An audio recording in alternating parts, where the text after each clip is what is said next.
Welcome to Blake Street Banter, where no one of us knows what the word banter means. The other one is just along for the ride, and that other one is Bryce McGowan, relief pitcher of the Colorado Rockies system. What is up, big dog? Not much, just hanging out. Thanks for having me. Yeah, thanks for coming on. Like, pretty excited about this. You've been on our radar for a hot minute. The guy I was just telling you about off air, he was pretty stoked about getting you in the 18th round back in 2021. We'll touch on that in a little bit. Um, but before all of that, you are like a ghost on the internet. So I was trying to do my due diligence here, and I did find something. So we're gonna start with this. Okay. You're back on the IG. So you said. Oh yeah. And recently posted, been a hot minute. I'm back on IG, and then Zach Agnos comes in, back from where? Getting spanked in co-op, and I'm going to give you this time to call out Zach Agnos and just speak your truth right now. That guy's all talk. That guy just runs his mouth all day long, but I love it. Yeah, I mean he's the worst pitcher I've ever seen on co-op, so I don't really know why he felt the need to comment that, but yeah, we run a couple games. We haven't ran it in a while, but we play. What are you running? MLB? Yeah, we run the show. It's been Okay. a while. I haven't played with him since I left Fresno, but when I was there, I mean, we were playing, especially on the road, like before the games. We were not getting there till like 2 or 3 o'clock. So wake up at like 10, get some food, and then we're playing co-op until the bus leaves. That's awesome, because we've heard last time, what was it? I think it was Aaron Shunk was saying he goes on Fortnite with a few guys like Dugan Darnell. There's a few other names. They play Fortnite together after the games. That was their post game relaxation piece. But you're going video games before game. Is that just different because you're a Yeah. bullpen guy? Like, you guys are just built different. Is that just a thing, or? Yeah, I don't know. After the game, it's just like you're just exhausted, like you're just tired. So like before though, like I'm just trying to kill time before I go to the field. So, but I mean afterwards, it's like trying to wind down, even though it's like impossible sometimes. Right. Yeah. You guys have weird hours, so, like weird working hours, so to speak. Especially like the arm barn guys. Like, you might not even work for like 4 days, so to speak. But Yeah, same. you still got to put it in. All right. So you and Zach Agnos are going co-op. He is the worst partner. So who is your go-to partner then? Well, he's like my only partner, but Palermo would play with us too. Okay. So they would play together a lot. I kind of joined with them, and then me and Agnos started playing a lot. So it was mostly me and Agnos. Davis would play some. Davis is the best player for sure out of us three. So I just, I play video games, but I've never been that great at them. But I like to get on the mic and go back and forth and talk and run my mouth. Yeah, that's usually the best time to do it. Yeah. And if you don't play video games a lot, MLB The Show is the worst possible game to pick up. I tried to pick that up during the pandemic. I'm like, you know what? This is it. I got the kids daycare was still open. So I got all this time in the world. I was shut down for my daytime job. It's like, all right, let's get into it. And then about 3 games in, I'm like, nope, this was a terrible idea. This game is way too hard. I don't have the patience for this, and I just can't do it. So good for you for like not playing video games, but like still doing it. So Yeah. yeah, good for that. So let's get into the baseball stuff. So you came out of Charlotte, 18th round, in 2021, which was kind of weird because you got that signing bonus, like you're a 6th rounder, 7th rounder, and you had that eligibility that senior year. What was kind of that process like for you, like as the Rockies came calling or some other teams? Like, what was that whole like day, week kind of leading up to that for you? It was kind of crazy. It was a crazy week because I didn't really know like where I was going to go, and having 2 years of eligibility left because of COVID. Kind of like considering, like everybody kind of has like that number that they're looking at, especially when you Yeah. have, you know, the leverage. It's like, what's it worth for me to leave school and start playing professional baseball? So kind of working with my agent at the time, just like figuring what that was, and then just kind of sticking to it. I'd heard a lot of different things, so I really had no idea. Definitely thought it was going to be like a day 2 thing, and then it just didn't really work out. Had some teams call me, and they weren't getting, to where we thought, it was going to be worth leaving school. So wait on that. And then day 3 came. We thought 11th, 12th round are kind of like those rounds where they have a little bit extra money left from the bonus pool. And then nothing in the 11th, 12th. So I kind of thought I was going back to school. I had my coach calling me, and he was talking to me. And the Rockies called in like the 15th or 16th, and we talked, and then worked something out, and they picked me in the 18th. So kind of like just kind of all of it there. And so you had in mind like what you wanted, and then getting there with that kind of stuff. That's wild. Like, cause you don't see the 18th round kind of getting what you got with that bonus pool money. And so you had that idea going into it. Like we hear about that with like high school draft picks all the time. Like they have a set number for second, third round, but you don't really think about kind of the day 2, day 3 guys, kind of like you, so to speak, in that sense. And so the money was just right. I mean, that's what. Yeah, it was just like, it was something we had talked about beforehand. We were like, like what's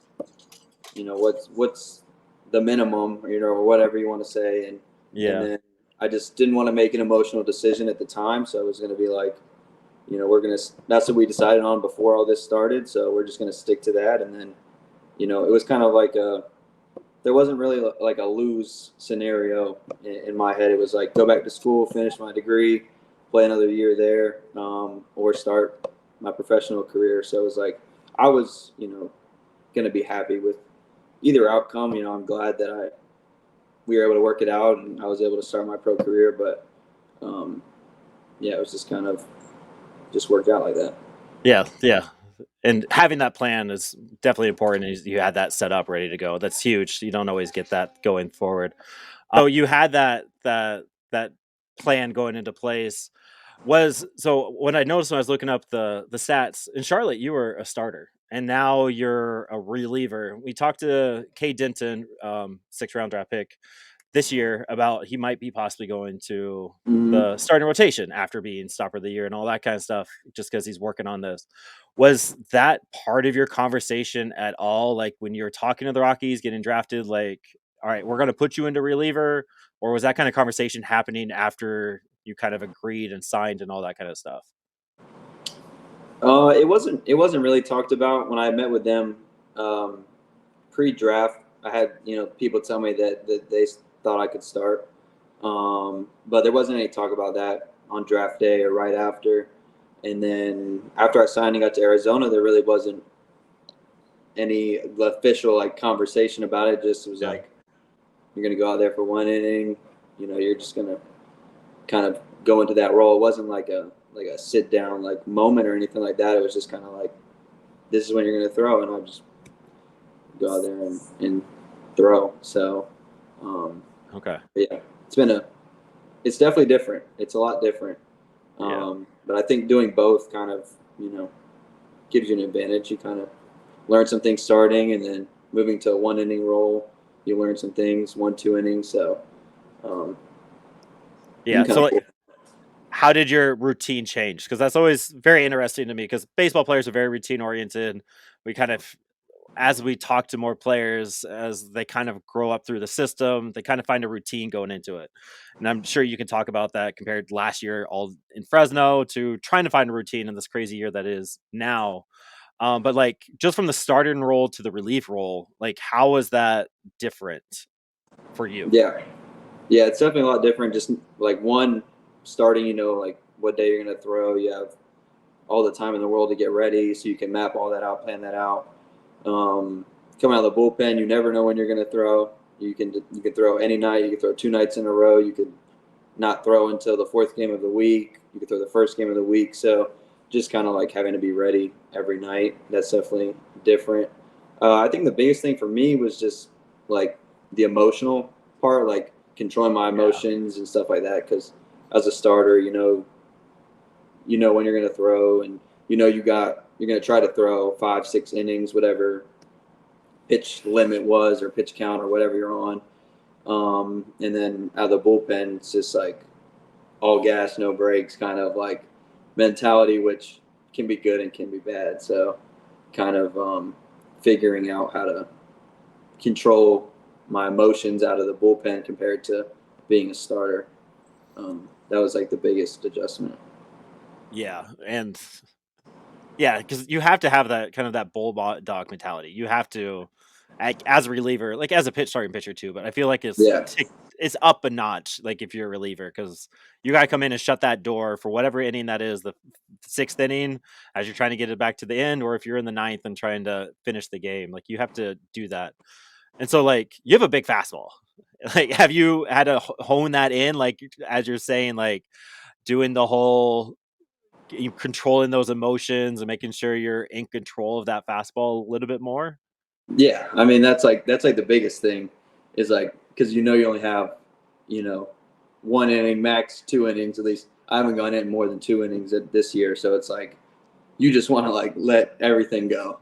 So it's like, and sometimes you can get out of control, and then it doesn't work. So kind of like controlled aggression, Mm. which I think as a starter that kind of comes a little bit more naturally because you're going to be throwing 5, 6 innings. So I kind of had to learn like you can't just go out there and try to blow people's doors off like every single pitch. You got to kind of you still got to pitch even if it's 1 inning or 6 innings. So Hmm. um, yeah, I mean I'm still working on that today. So I think it's always going to be kind of a work in progress, day by day kind of thing.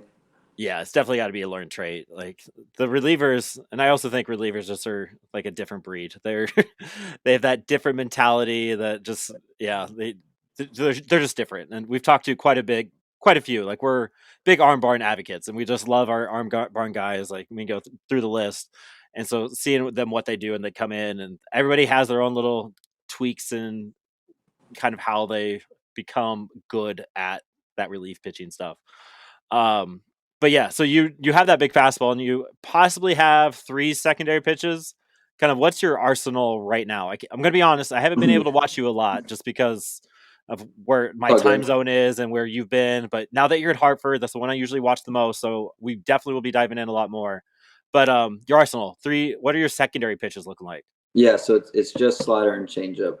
Okay, So I threw a curveball sparingly in college, but since I've gotten into pro ball, it's just been slider changeup. So okay. just those two.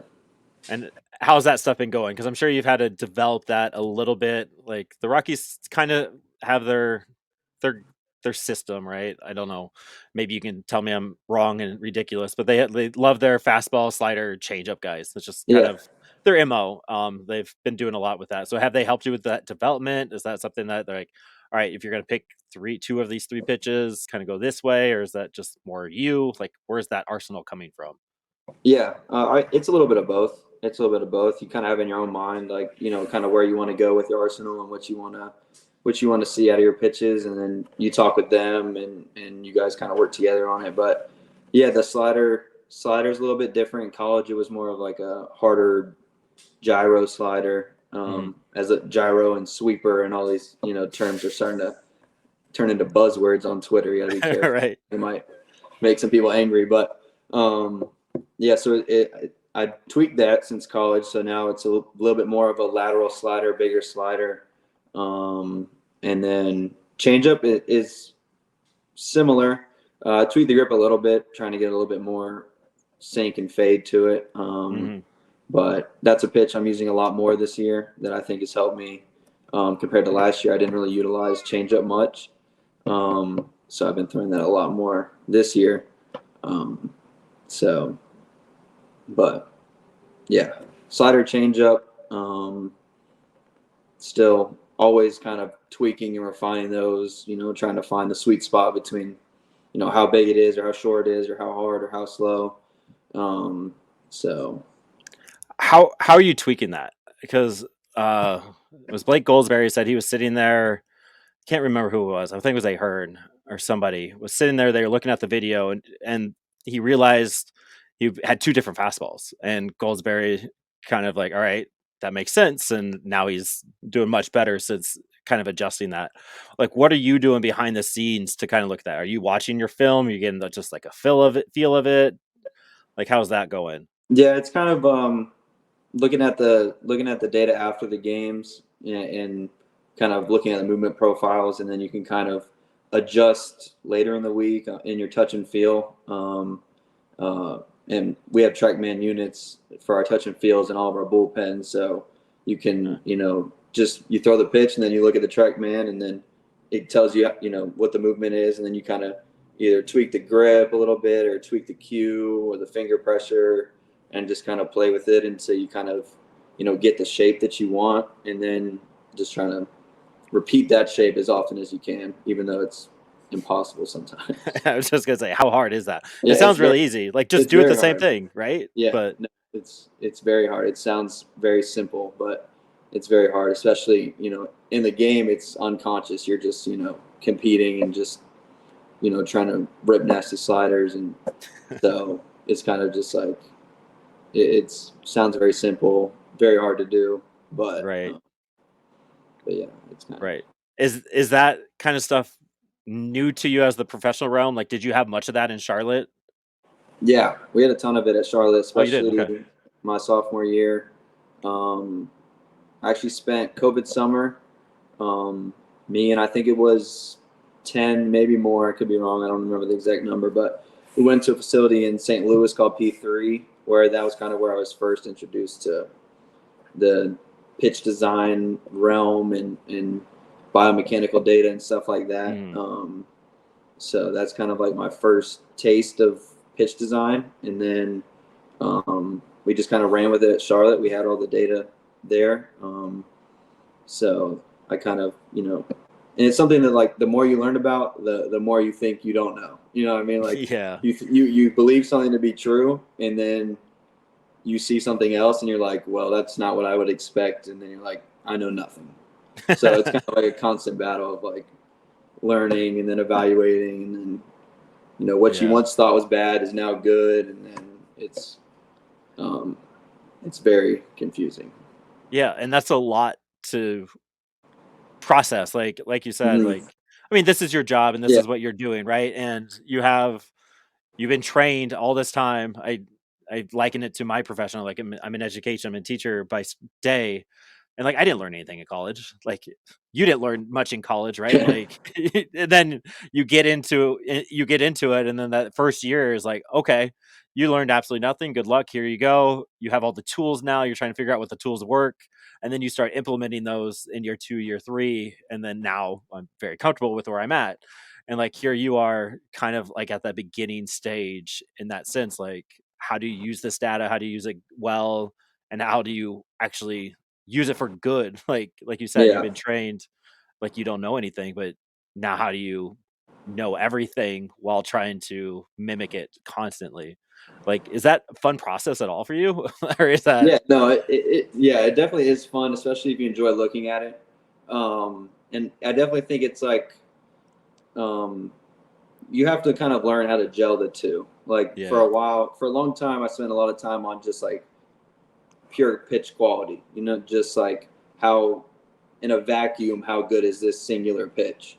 Hmm. And then, but once you kind of go too far on that end of the spectrum, it's like, well, if the pitch is really good, but I can't throw a strike with it, or I can't locate, or I can't use it, then it serves me no purpose.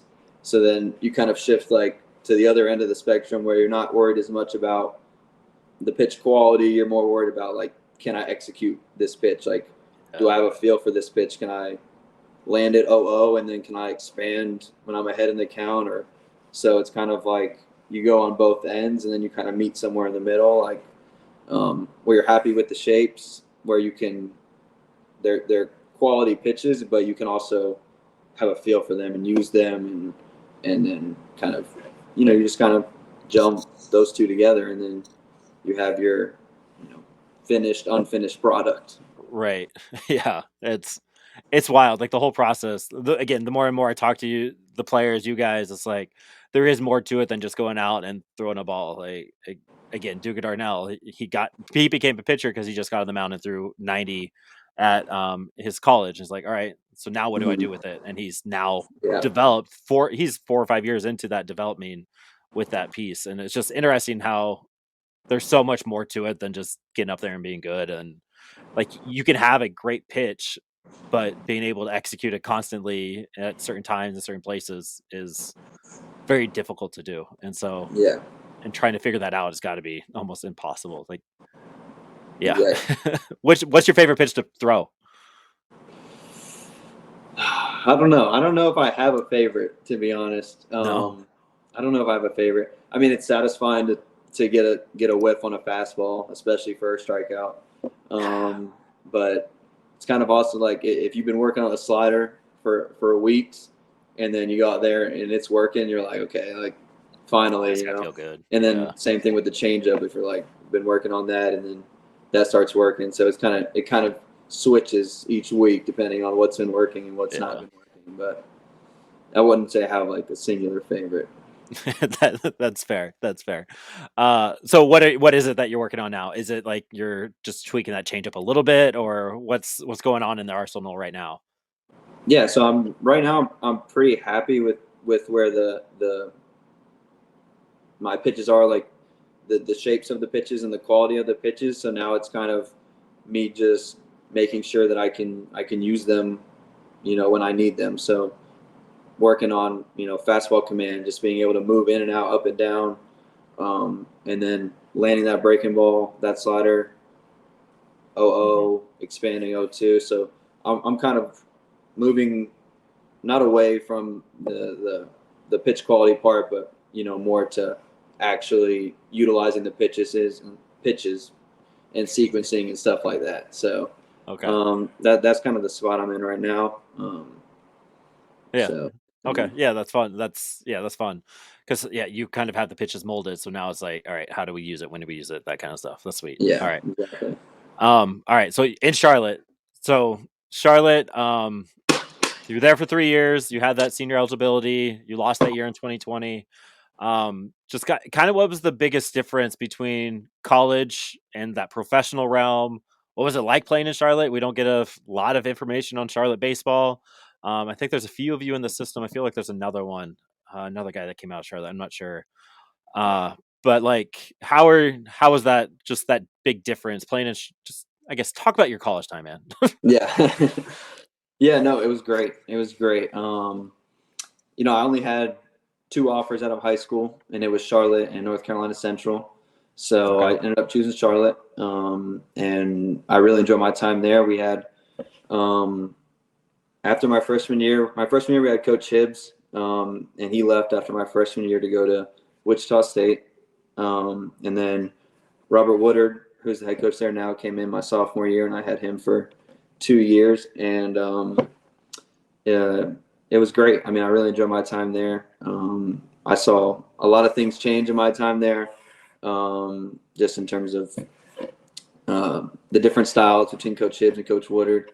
Yeah. It was kind of, you know, an old school traditional style and then a new school style. So, you know, kind of seeing those two, and then, you know, obviously college you meet just all those guys you just gel with immediately because you're around them all the time. So meeting a lot of, you know, lifelong friends there, that I still in touch with all the time, whether it's like a group chat or fantasy football league, stuff like that. So Yeah. enjoyed that there. And then, yeah, moving to pro ball it's definitely a bigger adjustment. You see, you know, a lot of guys where, you know, they were the top dogs in their schools and you know, whatever level they came from, or if they were um, kids from Dominican or Venezuela, stuff like that. There's the raw talent definitely Yeah. increases from college to professional baseball, but um, it's it's definitely makes you grow a lot. You know, you get better being in those situations against, you know, better players and better competition. So it pushes you, but it's good. Yeah. Yeah, it's we hear that a lot too. This though, like facing somebody when you're pitching for Charlotte, like you might be worried about maybe three or four batters, and then you get to that professional realm, you're worried 1 through 9, like because they can they're professional hitters for that reason, Yeah. being able to get there. But how is that? I'm always curious. Like being a college recruit, I never had that opportunity. But like, how was that? Like switching from coach to coach. Like you went to Charlotte because you had two offers, but you probably went there Mhm. with some influence of that original coach. Yeah. And then he leaves, and then kind of like what's going through your mind? Like you said, it's two different regimens, two different vibes. Like, how does that whole feeling happen? That process work for like a student athlete? Yeah, I mean, it's like you're kind of nervous, you're kind of anxious, you're kind of excited. So like it's something new. So that kind of like rejuvenates everybody. It's like we don't know what to expect. How this is going to go. So you kind of have that anxious, nervous energy about it. But it was cool because there were two different styles. You you learn a lot more and you experience and you come across a lot more, different styles of baseball and approaching the game. Mm-hmm. It's similar and different. I mean, it's all, comes together a lot of times. And like people are saying the same thing, but they're just saying it in a different way, Yeah. and how they go about it. But the ultimate end goal is the same. So I mean, that was it. It was good though. I really like Coach Woodard. And I still talk to him this day. We have a group chat with all the pro guys that have been drafted or signed out of there, out of Charlotte since he's been there. So we all keep in touch still, and he kind of updates us on what's going on with the program and different things Cool. like that. And a lot of us still go back to are in the Charlotte area in the off season, Yeah. so we still see each other and train together a little bit. That's really cool, and that's a nice little lead into my next question because two of your former teammates, Gino and McCabe, got drafted last two years. What Yeah. so like as a pitcher and you're facing these guys, does that help you at all? Like playing with like this top talent hitters, like how do hitters actually help pitchers, Yeah. especially Well, guys I like think that? it's like they kind of like expose you in a way. Like it's just like Hmm. the they the better quality hitters you face, the less you get away with. Yeah. So you just kind of you get exposed and you're like, okay, I can't do that anymore. Or so McCabe, I have McCabe's number, so he was always trying to go deep off me. I think he's like probably like 1 for 10 off me with one bomb and like 9 punches, but I always hear about that one bomb. Yeah, of course. Gino seemed to always get me. Even he was a freshman my junior year, but yeah, I mean you could tell he was a little different. He always got me. It seemed Yeah. like I couldn't. It seemed like I could never get anything past him. I don't know what it was, Yeah. um, but yeah, no, he's a dog. Yeah, there's some guys that just do better against certain Yeah. players for whatever reason. And of course, leave it up to a hitter just to remember the home run and not the other Oh yeah. nine at bats there. Yeah. I mean, That's funny. McCabe was still a dog too, but it Yeah. just seemed like we would always joke like it didn't matter like if it was like in an inner squad, like it was my fifth inning or my first inning, like he always got my best somehow. It was like, like if I was 93, 94 that day when he got in the box, it was like 96, 97. Going a little bit bigger. We both got up for those at bats against each other. Were some of those like split squads a little bit more fun than some of the actual league games at times because of like moments like that? Yeah, I mean that is kind of like the beauty of fall baseball as you're playing against your buddies, your roommates, your teammates. So it's like you get those bragging rights, in the locker room afterwards, and then it just kind of builds until the next inter squad when you face them again. So those are definitely good moments. That's awesome. That's probably the thing I miss most about team sports and just like having that competitive balance and just calling each other out and just being just guys being dudes and just calling each Yeah, other out for like that kind of stuff. That's fun. Yeah. Yeah, because that's some talent you face. Because yeah, Grover was second pick this year, yeah, second round pick, and then McCabe was fourth last year. So that's yep, Charlotte has some talent there. There you go. yeah. Nice. I mean, I think this year we had um, Nate Furman went last year, as well, fourth round of the Guardians. Okay. This year we had Jake Cunningham. I think he went fifth round. Orioles. We had a fourth round pitcher. Cam Fisher, Astros fourth round. We had another pitcher in like I think we had 4 draft picks this year. Another pitcher, um, Danye, I think in like the 14th or 15th. So I mean, there's been, we've had probably 7 or 8 guys in the last 2 or 3 years Yeah. out of there. So definitely a lot of talent over there. Yeah, that's awesome. Yeah, I can't sleep on Charlotte. I remember like Charlotte's on I think ESPN Plus quite a bit. Yeah. And so I would have them on in the background. I can't say I watched close enough to know anything, but they were on in the background because I always ask the kids, which game do you want to watch? They would usually pick Southern Miss because the Golden Eagle logo was pretty dope, and then they love Yeah. the Charlotte green 49ers stuff. So we watched a lot of Charlotte baseball on in the background during the Yeah. summer. That's fun. Gotta love that. So professional career, you made some adjustments. Like I'm not going to sugarcoat it. Last year was a little Yeah. rough for you. No, yeah. Really rough. Uh, but you've clearly made some adjustments. Like last year, you had 33 walks in those 32.2 innings pitched, but now you're at 22 in the 40. You had that Player of the Month in May, which Hmm. is pretty cool. That those numbers were insane. I'm gonna say it for you so you don't have to. You had that 10.1 inning pitch, 7 hits, 4 walks, 14 strikeouts, and the big 0 earned runs in that time. And that was split Hmm. across Fresno and Spokane, which is Hmm. always hard. Can we see players kind of take a step back when they go up a level for different type of things there. So you were able to adjust kind of that. So like, what are we doing differently this year? Is it the fact that you have a whole professional year under your belt? Is it you've switched something mechanically, that mentality piece that we're kind of talking about? Yeah. How are we doing this in 2023?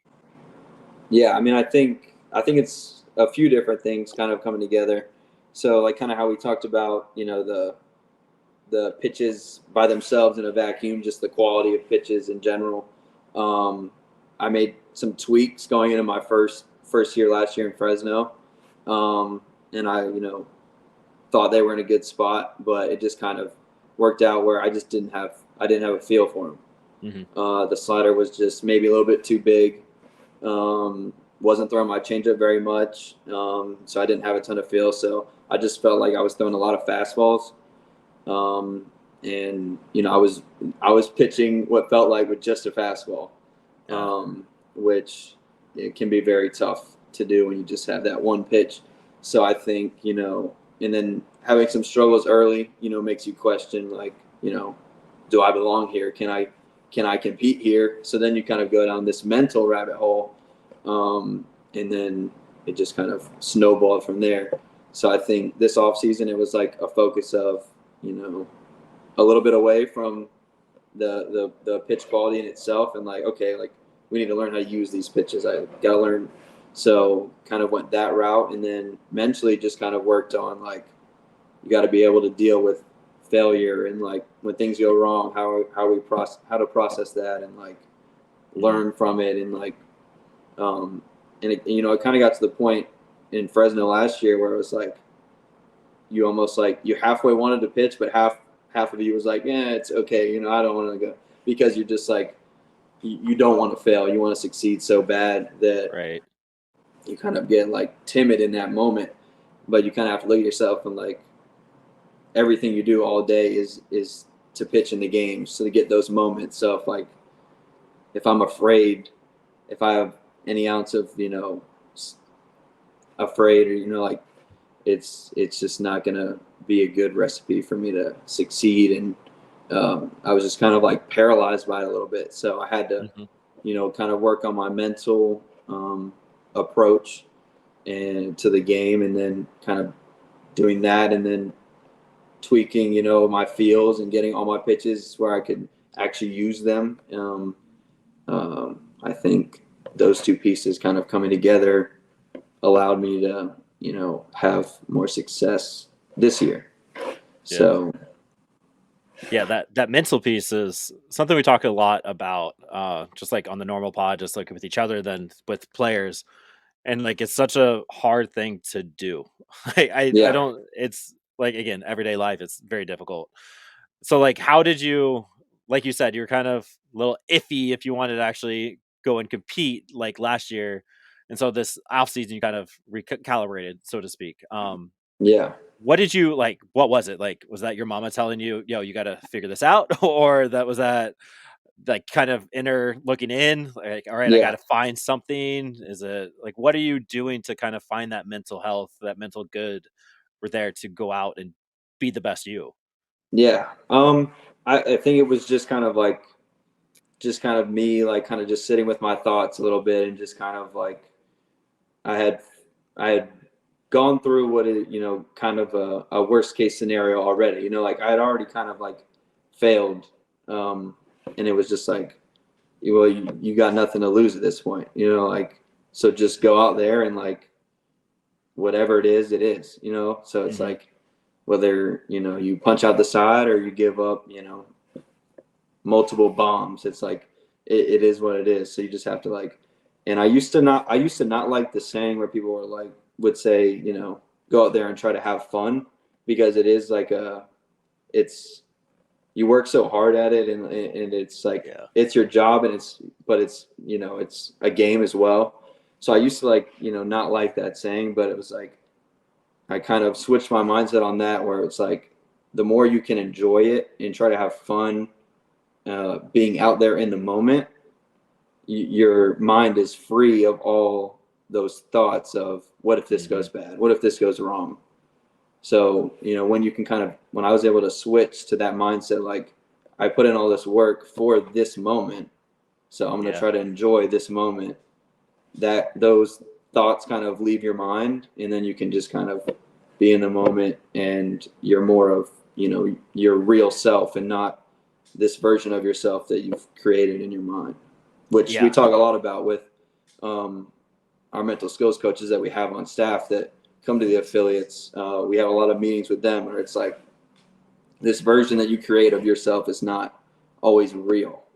So you have to be able to, identify those moments where maybe you're getting too much in your head, or the game's speeding up on you, and like, all right, like enjoy being out here. This is why you do everything that you do is for these moments. So It's huge. I didn't know there was mental skills or mental health coaches and all that. I saw a few of them. I didn't know like they were spread out or with affiliates and stuff. That's sweet. I didn't know that. But yeah, but kind of like what you're saying, like you're competing against others, but then you're also competing against yourself, and then there's just too many battles that you can't win all of at that moment. yeah, And having fun with it is just kind of like, all right, like you said, that switch, like, all right, it is what it is. I'm gonna go out, I'm gonna do what I can.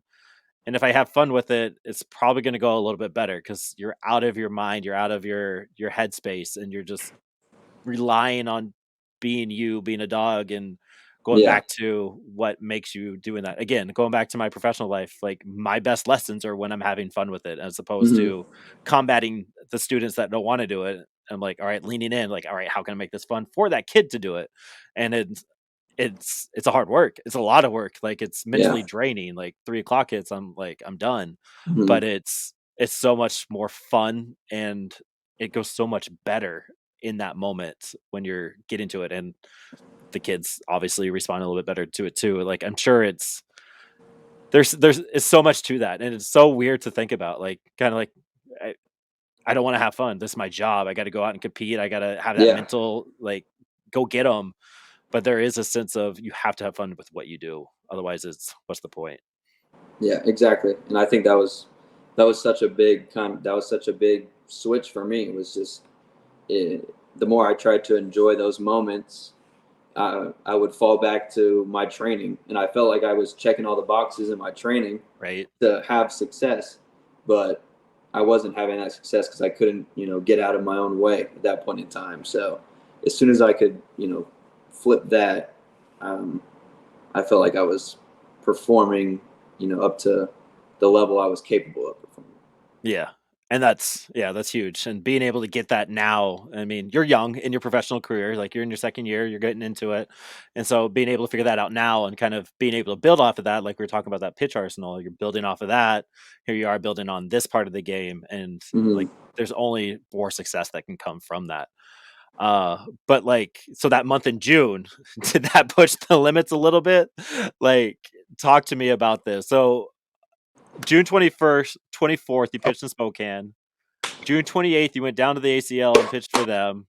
Mm-hmm. July 2nd, you pitched with the Isotopes. And then July 4th, you pitched with Double A.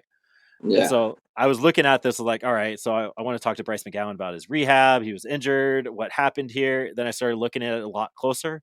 I'm like, no, this is just maybe a weird week. So talk me through this week. Yeah, these 2 weeks here at the end of June. Yeah, so I was in Spokane, and I knew that we were going to Vancouver um, to play the Blue Jays High A in Vancouver, Hmm. um, but I had an issue with my passport, so I could not go to Canada. Okay. So we were trying to figure out a way for me to get into Canada, but it didn't work out. So the plan was go to Arizona for a week. I was scheduled 2 outings in Arizona, and then I was going to be coming back. So I get to Arizona. I threw 2 innings on, I think it was like a Wednesday, and then Friday night, after the game on Friday night, I was supposed to pitch an inning on Saturday, and then fly back to Spokane.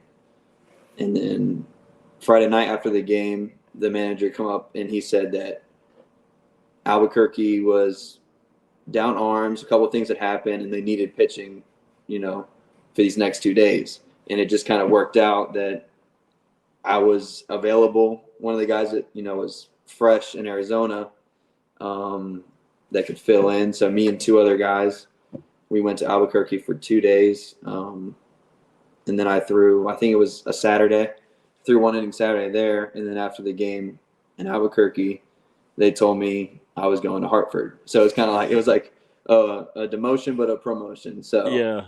that's kind of the way it was delivered to me, was you're going down, but you're going up. So, yeah. And then get to Hartford and throw in the fourth. So Yeah. yeah, That's that's kind of the whole deal there. that's a trip. Were you able to accrue those miles on your own card or No, no, no? they book it for you, so Dang. they get the miles there. Yeah, But yeah, it was definitely a whirlwind. that's That quite a trip, going up, down, all around. yeah, Yeah, that's wild. And so you're finding your groove in Hartford. I think you're up to like 8 innings or so. Pitched the other night. How would we say we're doing? Feeling yeah, good right now? Like you're 40 innings in. So how we feeling right now? yeah. It's definitely an adjustment. I think each level you go up, the hitters become more disciplined, more quality hitters. So you kind of have to adjust, and maybe what was working doesn't work as often, but also not going away from your strength. So I'm learning a lot, even though in my first, I think it's been 2 weeks, something like that. So, Mhm. but kind of just learning how to attack and use my arsenal against more advanced hitters who, maybe are more disciplined. Maybe they don't chase as much, or they're looking for certain pitches in certain spots. And if it's not there, they're not swinging. And then obviously, each level up, they hit mistakes better. So just kind of trying to refine that aspect and learn how to pitch at this level. So I think the more I throw, the better I'll get. But I think I'm in a good spot right now. Yeah, yeah. And you're surrounded by dogs out there. We've talked to looking at that bullpen and the starting rotation. We talked to a lot of them, and just let Adam McKillican know that just Canada sucks, and he'll know. Just pass that on for us. No, he's a good guy. And Yeah, yeah. Goldsberry, you got Goldsy, and then we talked to Case and McMahon and Joe Rock in Mm-hmm. the starting rotation. So you're surrounded by Yeah, some guys and you guys. There's an offense now. Like there wasn't really there. You got Jordan Beck hitting bombs and Goodman and Yankiel. I- yeah. Is that fun? Like, are you just watching from the barn? Like, all right, here's a home run coming up soon. Like, and then Oh waiting yeah. for that point from second base. Like, is that a thing Yeah, you all no, look forward to? we're well aware every time one of those three come in the box, we're and when they do, we want to know what the exit velo was and what the distance was, and but yeah, no, those guys they're beasts. So um, should be seeing a lot of homers out of those three. Yeah, Yeah, yeah. I Just mean, I think Goody hit 113 the other day or something like that, like was the it, line drive to right center, something like that. It was like 40 feet off the ground the whole way or something. dude? When that kid he gets a hold of one, it just goes. And Oh then yeah. I think it was Beck cleared the entire stadium or second decked in the right field a few nights ago. Yeah, I don't know. Something I know it hit like 3 bombs in 3 days or something like that. It's just insane. So yeah, he rakes. Yankill rakes, and his arm is also probably one of the most incredible things he just, it looks like he's not trying, and it just is a rope, 10 feet off the ground to third base, and you're like, oh my goodness. We saw there was a play with him in Fresno last year where he caught a ball in right, and he thought it was the third out, but we only had 1 out, so the second out. So the guy on second was like, he's jogging in. I'm going to take third. Mm-hmm. And Yankee looks up and sees he's running and guns him. And we were like, that's incredible. Yeah. I think, what was it, 103 or something at the Futures game? Yeah. Yeah, I mean. And like you said, it's so nonchalant. Like, you just, you think of Yankee and you think of bombs and big power bat. You don't think about the arm. And it's incredible.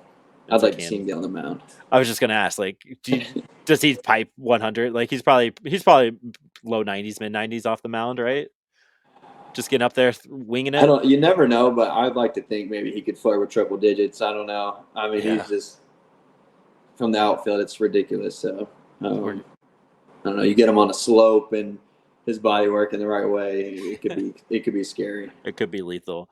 We saw Christopher Navarro. He was a position player that pitched for the Goats in Akron. I got to see that live because you don't see that in the minor leagues very often. Yeah. So start putting that little nugget in Dino's ear, like, yo, if we're down, if we need to just give us a break, put Yankiel up there just for the views, because that would be insane. No, it would. It would probably go viral. I don't know if they take.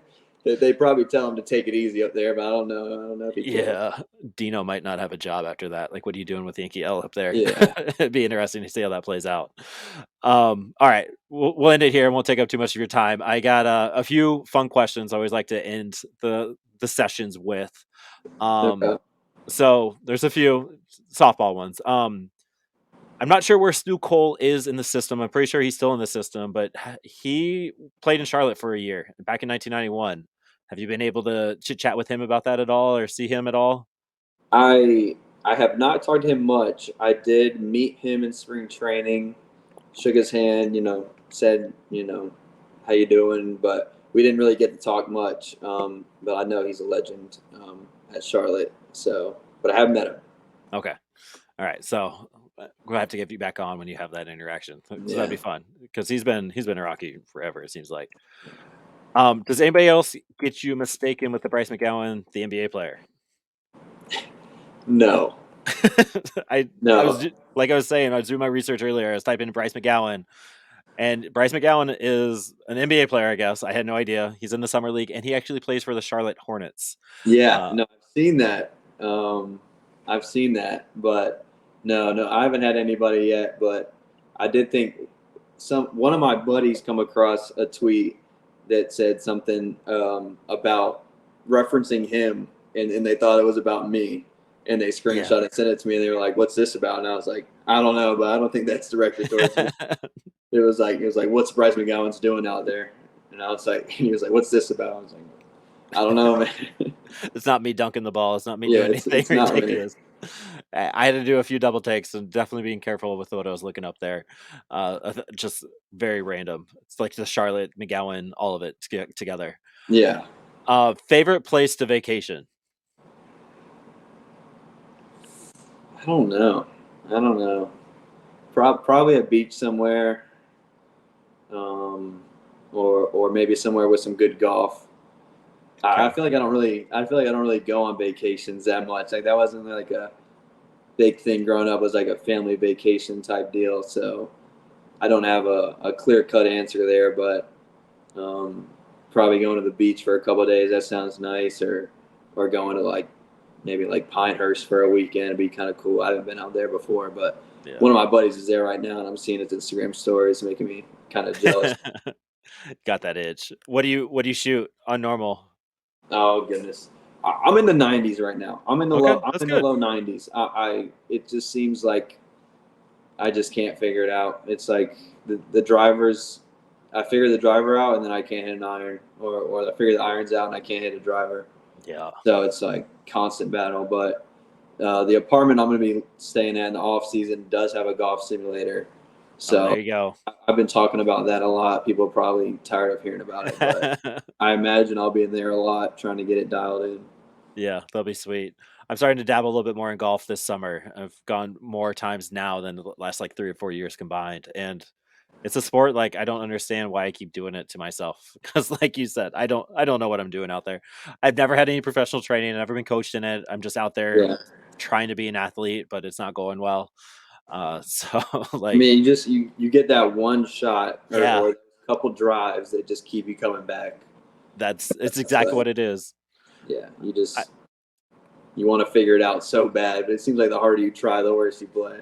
Yep, exactly, exactly. Like I hit it was hole 9, terrible outing. I was like 3 putting everything, but then I Yeah. hit my 8 iron, very nice, 5 feet from the hole, best shot of the day. But I Uh, happened to just be playing 9. That's how I ended it. It was like this sucks because now I just want to come back out and just repeat that, and yeah, I got to find time.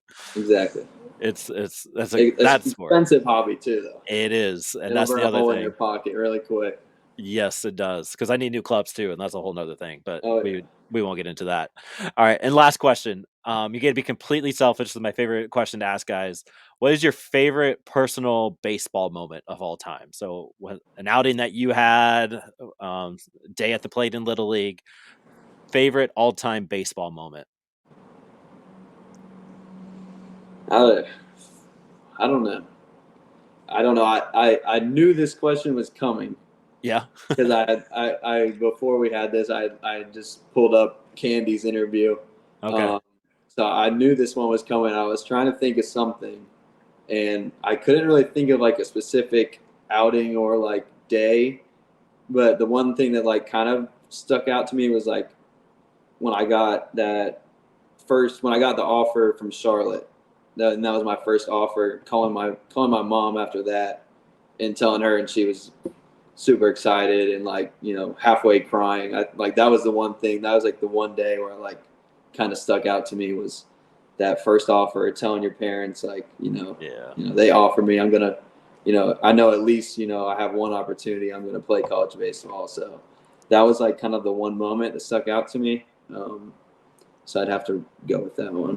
I mean, that's a good one, and being able Yeah. to, like you said, share it with your mom, and like that's probably huge. And like, was that always the goal in high school? Where like, were you just playing baseball to play baseball in high school, or was that kind of like the end? Like, I need that D1 offer type thing.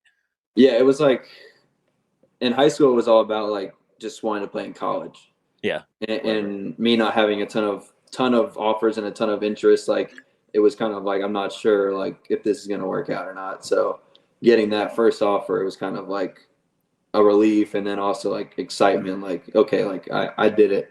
And then mhm. once I got in college, that was like when I was like, okay, I want to play professional if I'm good enough. So in high school, professional wasn't really like the main thought. It was all about playing in college. So that was probably like the one moment where I was like sticks out in my brain.